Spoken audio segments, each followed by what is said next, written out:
Alright then, this is a quick video to show how 3CB templates can be used to create a mission for, in this case, the public server, but the methodology is exactly the same for the private in my eyes. So the first thing you need to do is request a template from LifeTap. He needs to know which faction you want to use for the 3CB portion. So is that MTP or DPM or the 80s faction, for example? And he also needs to know which map you're planning on using. Once he's produced a file, he will either send you a link or send you on Discord, and it will come in a zip file. So if I Alt-Tab out, I have a template for this op that I'm putting together for next Friday for the public op. So we're using the Bistrika. I've told him it's for the public server. That distinction is important because it contains some information relating to server settings and so forth.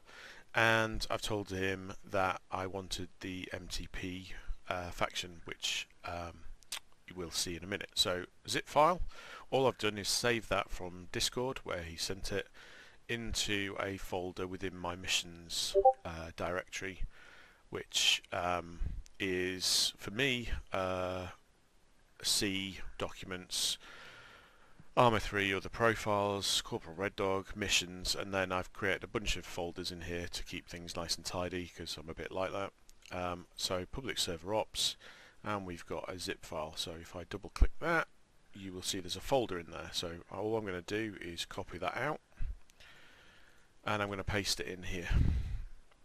And if I go into it now, you'll see there are a number of files. This is the reason why you need this information.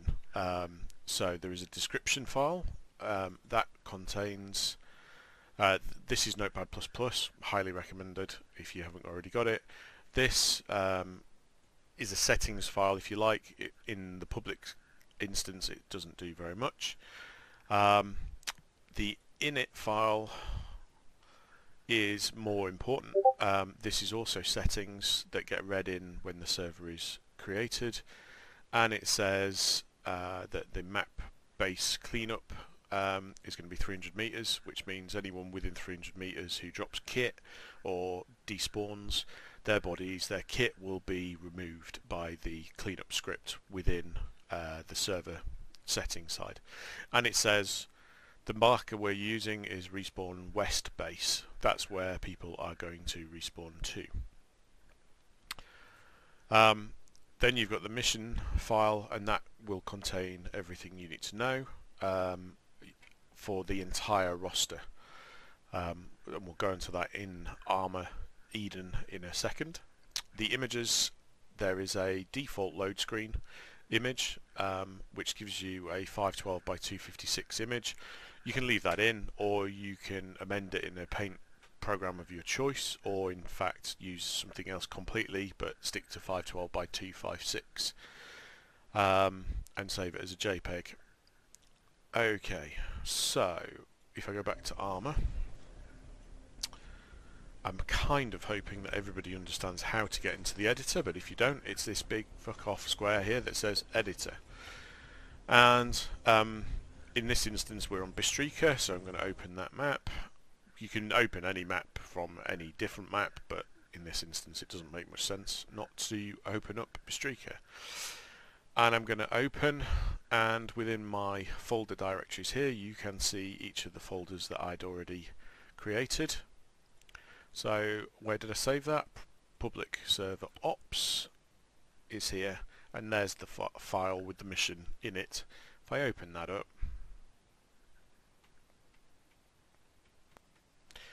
you're going to see the roster. Now this will have, I'm just using the WASD keys to move around, and my Z and X Q key to go up and down, whatever you've got your normal controls mapped to. Again, I'd hope that if you're looking at mission making you know how to do this stuff, but you might not. So if I highlight over a particular character or avatar or whatever, you'll see the 3 lines of text, what class he is, then the class name, and then you'll see a bit of text which is actually set via the profile screen here under role description. That is what will appear on the loading screen, the role selection screen. So don't mess around with those unless you desperately want to change particular settings and call I don't know, a section something else, or Vortex a different call sign, for example. Wouldn't recommend it, but there you go, the option is there. This stuff up here, this is why we use the templates, because this stuff is already done for you. Just don't mess around with it. Really, all you need to do on a template is look at it and go, okay, so I've got company, I've got 1 0 alpha, 1 troop, all the way across, 1 1, 1 2, 1 3, 1 4, and then I'm going to have 2 0 alpha, so 2 troop, and again that's all 4 sections. And then we've got a bunch of other stuff. So the mission I'm making, I do not need any whiskey elements, so I'm just going to delete them. So I highlight the group by left clicking on that little blue box, and I hit the delete key, and bang, they're gone. And we won't need Zulu either, so they're going. And that just cleans up the roster screen so that when it comes to loading in and anybody jipping into a public op, they can't jump into a section we don't want them in the first place. We don't need BPT either, so they go. Now I'm undecided about whether I'm going to use the FST and have a FAC, or I certainly will be having a FAC, but I may well be using an MFC. So I'm going to leave the Mortifier controller in the FST, and I'm going to leave the mortar section for now, and we're not going to need the engineer section, so we'll delete that out. And then I'm just going to save, and essentially if I hit the M key, the other bit that to notice is all this Zeus stuff here. This is all the SIGINT Zeus slots. If I hit the M key, we change to a map version, and you can see there's also a bunch of headless client settings. Again, this is the reason we use the template, because this stuff is all done for you. You don't need to worry about it. Now you'll also notice that there's an initial deployment marker which you can't really see very well, but when I highlight over it, it says respawn west base. That is the marker that's going to be used for the respawning. So when you move all of these people, do it on the map screen. Don't do it in the 3D editor, because you are likely to leave the marker behind, because you can't see markers when you're in the 3D editor. So for now, I'm just going to move everything over to this side of the map, because the mission I'm making is essentially going to be a river assault along this river, blowing up various targets. So now I've got a template that I'm happy with. I've got 2 choices. I can carry on just building things into this map, but I like to do it differently, because obviously I'm special and different. I tend to make the template last, because as we change the repos over time, and I might be making a mission for several months, this template could go out of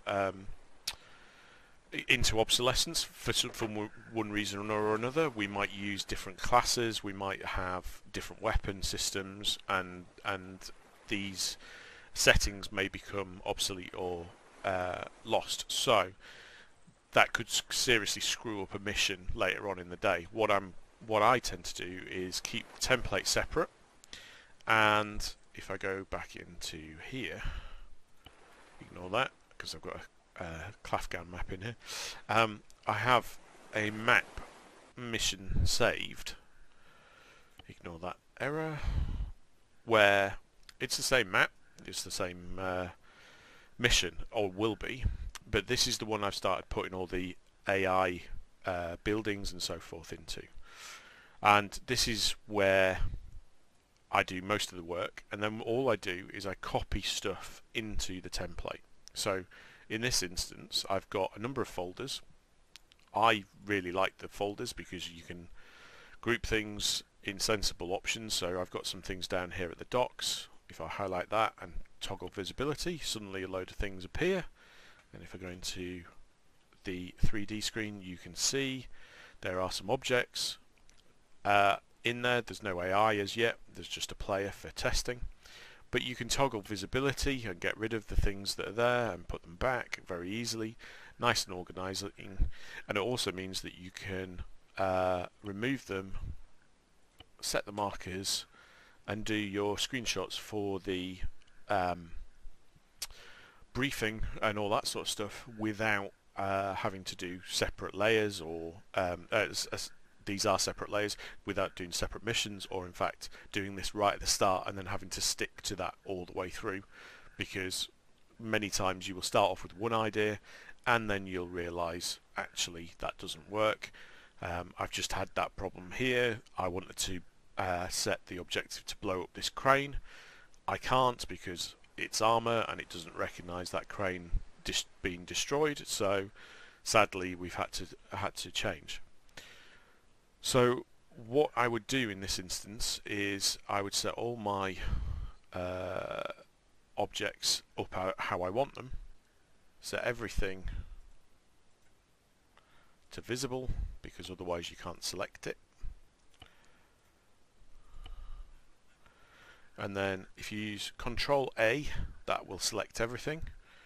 Control C will copy it just like any other Windows program. That's one of the really good things about this. And then if I open the template again,